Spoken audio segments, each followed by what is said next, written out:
Good day, everyone. Welcome to Spectra 2025. So, as you all know, AI is no longer the future of manufacturing, it's actually the present. So, from predictive maintenance that prevent costly downtime to intelligent automations that boost efficiencies, AI is transforming factories into agile, data driven powerhouses. So today we'll try to shed some light on the similar domain that is manufacturing. And today our panel of industry leaders have Uday, who's journal manager and group head data and analytics at Suzlon, Sanchari, program manager for data and analytics as Birla Carbon, Shivaji, senior manager at Blue Yonder for data science and AI, Prakash, head of intelligent automation and digital and application engineering at Scient, and myself, Purvinder, data science practitioner at Linde. So, the theme that we'll be talking about today would be redefining the next wave of manufacturing with AI and the new normal.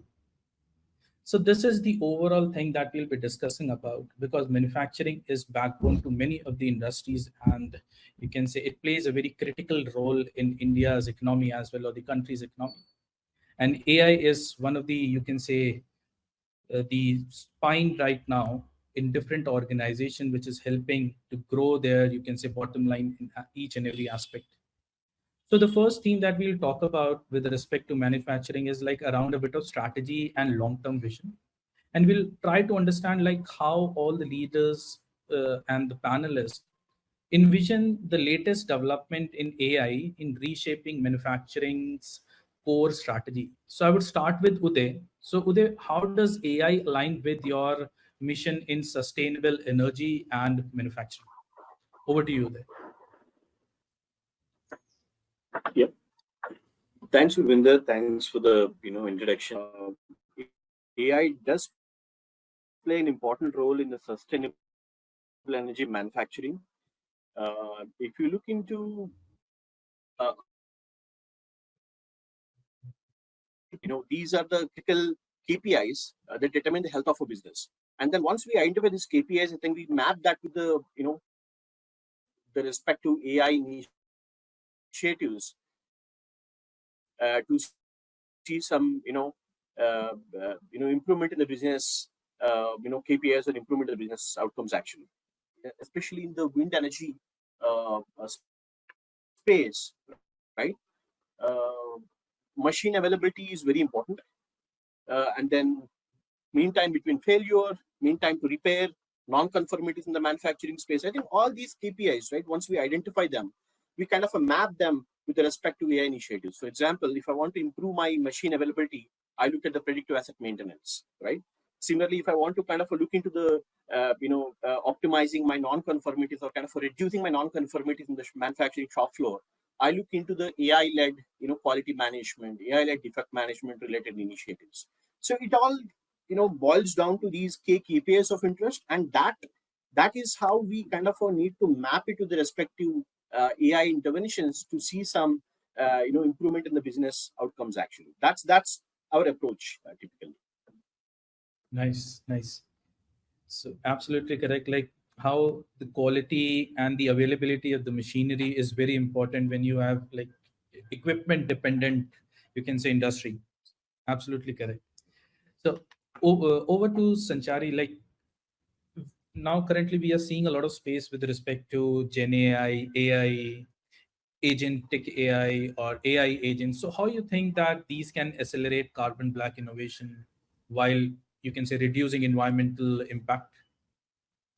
Thanks, Urvinder. Hi, all. So yes, agentic AI can accelerate carbon black innovation while reducing the environmental impact. In fact, net zero is one thing which is our target, which is like vision of the Birla Carbon as an organization. See, while we talk about agentic AI, the first major three things now we are looking specifically in this year is one, process optimization, predictive maintenance, and sustainable material innovation. When we talk about process innovation, one another major thing is for us is yield, right? So these agentic, we were not close in having agentic models dynamically adjusting process parameters. But yes, how we have already cracked how we can maximize and minimize yield basis the consumption and eminence. So maybe another a bit of more work towards process optimization. Agentic AIs will be capable of autonomous decision making for yield and throughput. Similarly, for predictive maintenance, reducing downtime is one of the major KPI which will look, as well as waste, reducing waste by anticipating a bit of equipment failures, which is the prediction models, and then the material innovation. We were working pretty deep on image analysis of carbon, so that at least it gives us an alternatives of feedstocks or additives to reduce a bit of carbon footprint. So yes, definitely, agentic AI is pretty powerful enabler for us in green transformation, which was once upon a time a traditional business. Like, nice, nice. Good points, Sanchari. Like now, as we move from, you can say, the domain oriented to more of, you want to say, the vertical orientation. So Shibaji, I wanted to go with you next. As be it any manufacturing industry, the backbone always lies with the supply chain. Is, are we delivering the right thing? Are we having the right supply chain or not? So so how do you think that Gen AI can redefine the supply chain agility in this volatile markets? Yeah, thank you, Urvinder. So I think it is very important to understand the importance of supply chain and especially the visibility part. We generally miss a solution which gets the end-to-end visibility, and many of the cases, Gen AI, agentic AI is giving that leverage for us to understanding, traversing through data on different section of the workflow, and then making sure that it is visible to the user. Because at the end of the day, decision makings are happening in every steps of supply chain. Sometimes it is automated, sometimes by human, by the planners, and then it is very important they then they gets the right data on right time with visibility so that they can take this. So I think one of the thing definitely is visibility. Second of it is that you are making people conversational, right? So today, if I have to do deep dive of a Power BI dashboard versus a deep dive of a Gen AI conversational tool on a supply chain end-to-end platform, it will give you the more leverage about, for example, creation of simulation, creation of understanding why the simulation is failing, and then on top of that, you basically take your planning decision, manufacturing decision, and all this other ordering decision and all that. So decision making is the key for supply chain. Nice, nice. Good pointers, Shibaji. Over to you, Prakash. Like Prakash, when we talk about generative AI, agentic AI, last time we discussed about the intelligent automation, and you have been doing this thing. So, how do you think the new part of agentic AI is like being practically applied on the shop floors today, and how it is trying to bridge the gap between the engineering and the digital transformations? Yeah, absolutely. Thank you, Ulvinder. Thank you, the panel members. So I want to talk about how Gen AI and Agentic AI are actually being applied on the shop floor and how they are bridging the gap between the engineering and the digital transformation. So I have a set of 5 use cases, but at least try due to time, I'll cover one or two at the beginnings. So first use case we did was on troubleshooting and maintenance. So you can imagine if a complex machine breaks down on your shop floor, traditionally what would happen? The technician would flip through thick manuals, check old logbooks, even call somebody, a senior expert on the phone. This process works, but it is very slow. And when your production gets halted, time is money. So that's where we came up with this generative AI based solution. Here we are, instead of relying on human memory or guesswork, that technician scans a QR code or enters a fault, and instantly the Gen AI assistant pulls data from the sensor logs, past maintenance reports, handwritten notes, and it generates the step-by-step instructions in plain language. So it's like having your most experienced engineer available 24/7. So this is for one of our aerospace manufacturer. We did this work, and what used to take hours, like digging through the OEM manuals or old non-conformance reports, all of them Gen AI now handles in seconds. So it reads the specifications, safety logs, engineering man changes, and delivers tailored standard operating procedures for whoever is holding the wrench, whether it could be the operator or it could be the engineer. Both of them, GenAI takes care of the request for them. So the impact due to this automation, I would say 40% fewer errors and 60% faster onboarding for new technicians. So in my view, it is not just an automation, it is intelligence on demand. So that's the use case. You have time, I can go over the second one. Otherwise, I Yes, would. yes, yes. You can. You can. We have time a bit for Yeah. second So one. the second use case is on the autonomous issue resolution and predictive maintenance. So here we did this for one of our automotive and mobility customers. So we are using the agentic AI to monitor machine sensor data in real time. So these agents not just detect anomalies, they diagnose the root cause, suggest the corrective actions, and can even trigger work orders in the Solumina MES system, the manufacturing execution systems, on ERP systems like SAP, Oracle. All of them, it happens in a automated fashion. So mainly this shifts us from for the customer from being a reactive maintenance efforts to truly proactive operations. So Yep. how it seamlessly integrates PLC level signals with the AI driven intelligence. So that's what Yep. this automation helped. And definitely it's clearly it's bridging the gap between the engineering systems and the shop floor tools. So that's how it Nice. addresses the your question, Urvinder. Absolutely. And I guess you touched upon the most important point that we, while implementing Gen AI or any of the AI solution, the way we are shifting the decision making is instead of taking a reactive approach, we are making now proactive approach, which is helping us to reduce the downtime and make, you can say, effective decision points, and make, you can say, take impactful actions before we jump onto that particular situation. I think that is the most important key, you can say, role which AI is right now playing in our, be it any industry, it is playing a very key role there. So as we have talked about, you can say, if I have to switch to the next point or the theme, so as we've been talking about various AI, Gen AI, and different things, I want to focus about the, you can say, talk of the hour, or the topic of the hour, that is agentic AI, because everyone is talking about AI, and like you might be seeing a lot of people talking about agentic AI, even though they don't know what actually the real use case of agentic AI is. Is it impactful, or some people are selling it like a snake oil?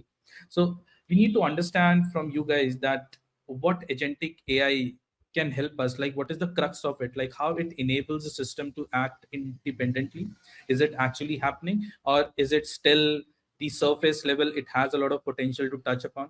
So based on different things, so how do you see, so if I start, Prince Shibaji, so how does autonomous decision making, like you said, will mitigate supply chain disruption if we start implementing agentic AI into the overall value chain in this time? Yeah, so thanks for the question, and it is very provoking question because that's the future. But I would say that we are going there, and we have to be careful enough that all this supply chain, especially supply chain related, even manufacturing, these are heavy lifting decisions, and definitely you can start with the decision which are low risk. Like for example, as I was telling, the visibility, making sure that you understand the data flow, you converse, and then take the decision faster. But at the same time, there are many workflows are there which are low risk, right? Where you can take a decision, and the agentic flow will basically ensure that you not only have a conversation, but you also can do an action. So that means if you are in an integrated system where you have, for example, connection with your different upstream system, you can actually take the decision on top of the planners. But definitely you need to have that context of the business, and you need to have that, definitely that accuracy. But human loop, we are always taking care that human loop is there, so that you are not taking big decision, risky decisions, right? Because it will cost you millions of dollars. So we have to be very careful, but at the same time, there are many places where we can implement agentic AI, and many of the time we are talking about multi-agent approach because one agent is not enough. So if you are Correct. talking about manufacturing or supply chain, you need couple of agents which are very focused. Like, okay, one person is actually going and checking the shipment status, one person is going and understanding the, okay, how much your raw material is overserved or all this thing, and then one supervisor agent or the planner agent is basically curating all of this and taking the final decision, right? So there are a lot of work to do. Autonomous, we are not there yet, but we are going there, because Yes. at this moment, I don't think so that anybody is fully 100% autonomous. Absolutely correct. Because at the pace where the industry is shifting, I guess tapping the pace is very difficult. But we need to understand whether this particular new technology will generate new value for us or not. So that understanding, that due diligence is also important. So moving towards, as you said, about a bit of, you can say, ethical aspect of it, like that is human in the loop. So Prakash, over to you. Like, how would you keep a tap out that we are very responsible with what output we are generating from the system, how ethical the system is, so how you are able to ethically safeguard your AI driven, you can say, manufacturing processes, or your the solution that you're developing for your client, so how that ethical safeguard is being, you can say, placed into your overall solutions. Yeah, sure. With a great question. So, the AI-driven robotics becomes more autonomous, and they are deeply embedded in the manufacturing operations. So, hence, the ethical safeguards become very critical, not just for compliance, but also for trust, safety, and long-term sustainability. So, in our projects, the way we look at it is we look at a lot of safeguards. Say, to start with, human oversight and control is very critical. Even with the autonomous agents, the final decision making on critical functions like shutting down lines, modifying a product specification, or reassigning tasks should always involve a human in the loop. And as a safeguard, we have to implement fail-safe modes, escalation protocols for high-risk decisions. So this is something definitely, even though agentic AI has the potential for doing autonomous thing, human oversight is definitely has to be in the loop Yeah. for the successful implementation. And Right. talking about other safeguards like safety and risk management. So when robots are working alongside humans, they increase the risk of physical harm. In VA misinterprets context or sensor data. So that is where we have to implement some safeguards like redundant sensors, real-time simulation-based testing, predictive hazard identification systems to prevent accidents from happening. So this is also a very critical safeguard we have to implement. And also, this is another one, transparency and explainability. Everybody in the AI area would be aware of it. If a robo rejects a product, flags a defect, or halts a process, it must explain why in human Yes. understandable terms, right? So Correct. the safeguard is we have to resort to the XAI frameworks, the explainable AI, Lime, SHAP, or IBM FAIR tools like IBM Fairness 360, Google Vertex. Yep. They generate the audit trails and decision logs, which are accessible to the plant managers and auditors, so they can comply with their audit compliance requirements. And one more area is bias and fairness in AI models. Of course, AI trained on biased data sets may unfairly flag certain defects, ignore the real ones, leading to inconsistent product quality. So here Correct. also we Correct. have to implement a safeguard, to have that regular audit training on the data and outcomes, Absolutely. especially for visual or quality related AI models. And also we have to Absolutely. include diverse scenarios and conditions in the model training. So these are Good. some of the safeguards I would think we have to implement when Yep. we Yep. go ahead with autonomous AI systems like agentic AI and others. Absolutely, Prakash. To like completely second your point and cascade your thoughts on it. So if I move on to Uday, so Uday, as coming back to the sustainable part of the energy, where the government is also focusing a lot, like solar, wind, and all these things. So how does autonomous systems improve the predictive maintenance in wind farms? Provided, like you also said, there are three important KPIs right now you're looking into. So one of it is again the predictive maintenance aspect. So how this autonomous environment will help you? So I would continue with Sanchari here. So Sanchari, as we are talking about agentic AI, so just wanted to understand if you can shed some light about like how agentic AI enhance the real-time quality control. As you said that we are also doing the quality testing, innovations, Yeah. and all these things. So how these quality control in the you can say in the chemical production, this agentic AI is playing a critical role here. Yeah. So, first and foremost, pretty interesting question, and I think this is one of the most pinching question in everywhere when we talk about AI. Definitely will be in the queue and second Shivaji and Prakashji when they explained how agentic AI works. So, for the quality related or for any innovation, when we talk about also autonomous or in chemical carbon is part of the chemical industry. So for the chemical innovation, I think autonomy is still not in place for Birla Carbon as an organization, and I don't see it in next some couple of years, but we don't know, it's moving fast. But at least where we have tried using agentic AI, it's more on context aware governance kind of a place, where we do know that there are certain high stake domains in carbon. For example, if you look into the procurements, or towards the quality testing, the final layer of quality testing, because quality testing do have 4 different stages for carbon. So when we go for a final testing and before dispatch or for the logistics, still agentic AI is not there in place. But yes, where we do have an existing framework, when we call out for the basic quality testing, or somewhere which is a low risk, high efficiency task, where we still can experiment, there we have started introducing agentic AI models, but in a completely place of experimentation. Still not moved into 100% relying onto those models Yes, without correct. without a human intervention. See, Absolutely. at the end of the day, what we call internally also is dynamic oversight models, right? That we do have a agentic AI, and definitely there is a oversight of or a human intervention to it, because again, one, with the human intervention, the risk accessibility is different compared to a AI, and also the uncertainty of the decision making, Yes. because it do involve a good amount of capex opex, and as a part of a manufacturing industry and also part of a conglomerate, I think that is also a critical factor, which is still not which we still do not rely on AI. Yep. So yes, we do started using those models, but not definitely independently. It is clearly within set boundaries, so that at least we should not stifle innovation. Innovation should happen, but then it should be under a human oversight or with the human intervention. Correct, correct, correct. Absolutely correct. Absolutely. Yeah.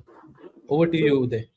Urinder, I'll just yeah, thank you. I'll just add on to what Prakash and Sanchari had said. Right. I think overall, I believe, especially in the context of wind energy, right, there can never be 100% an autonomous system that does a predictive maintenance, right? Because it could be automated to certain extent. For example, from predicting failures and then automatically logging a ticket, and then that ticket being handled by the maintenance team, or right. So you can actually automate this entire workflow. But autonomous nature of such process would poses many challenges actually, right? I'll tell you what. One such challenge is that legal and ethical challenges that Prakash has pointed out, Absolutely. right? So it's very hard to fix accountability.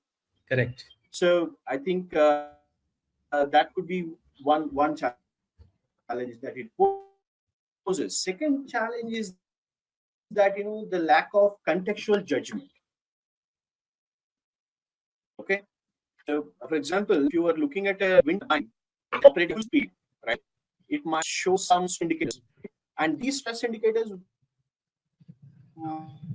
might be normal context. Humans would know it, but definitely those nuances can't be. I think that can that require that human in the loop kind of an approach, especially for two systems, right? Energy space, especially for systems like energy or in the renewable energy space. Yep. Absolutely. Absolutely correct, Uday. So I just want to wind up the thing with very most important question that we like, which is being talked about a lot in the manufacturing right now. So Prakash, if you can just share your thoughts on this particular point, that how OT, IT, and AI are integrating together So for the audience, the OT is basically the operational technology, IT is the information technology, and now AI is basically the artificial intelligence, where the three important domains and the backbone are coming together. So looking considerate of the time, like if you can just give me a 1 or 2 liner, how you're looking at it, how the critical industry is going towards the 4.0, integrating OT, IT, and AI together. Yeah, great question, Urvinder, and very required at this moment we are in. So as we are moving deeper into the industry 4, right, one of the foundational requirements that keeps coming up regularly is how we are going to integrate successfully OT and IT, right? Without bridging this gap, we can't truly enable the smart factories of the world, digital twins, predictive maintenance, or AI-driven decisions at the edge. So this is also not very simple. There are challenges. Like I would like to cite some few challenges. Like main challenges, cultural and organizational silos are there because the nature of OT teams and IT teams, they speak their own different languages. Absolutely. And OT is more focused on uptime, safety, real-time control, whereas IT focuses on data, cybersecurity, enterprise applications, right? So these teams both have different reporting structures, goals, and even vendors. So before you unify the technology, you have to align the people. So the solution I would suggest is establish a cross-functional digital ops team where you have a representation equally from both IT and OT ownership, mainly from the perspective of automation and data initiatives. So that is one of the solution for these cultural and organization silos. And secondly, legacy systems and protocol fragmentation is also a big challenge. Because on the OT side, there are customers who are still dealing with the old PLCs, SCADA systems, RTUs that were never designed to talk to cloud-based IT. So that's the challenge, right? Many organizations still stuck with outdated protocols. They are still using Modbus, OPC, DA, and serial RS-232. So those people, they have to upgrade themselves. Either they are not aware or they need some consultants. But until they upgrade using protocol converters or edge gateways, then there is no talk between IT and OT possible. Absolutely correct. Right? Absolutely. So these two are the major. Completely agree, Prakash, on this point. That yes, so the cultural importance and the cultural adoption, competency development, and you can say mix of all the information together at one particular platform is very important. So thank you, my panel, like co-panelists, like to help me understand and also the audience and make them enlightened about how manufacturing is adopting with the new change of Gen AI, agentic AI, and all these new technologies coming into the space. We started with something with a curated strategy, what are the use cases, and we dwelled into the most important topic to OT, IT, and AI convergence. During this process, we also understand about like how supply chain is acting as a backbone, integrating these things, how innovation is impacting us, how shop floor is, you can say, bringing this technology in place. It is not about just the agentic AI, where industry is still finding the platform where we can pitch in holistically this particular platform. So I guess good decision. Thank you. You can say good discussion, to be honest. So thank you, co-panelists. Thank you for this wonderful Thanks, Urvinder, responses. for moderating it, like and almost nudging for all of us to answer certain interesting questions, which is kind of talk of the hour everywhere. But thank you so much, and also wishes to the co-panelists. Yeah, thank you everyone. Thank you. Thank you, everyone. Insightful discussion.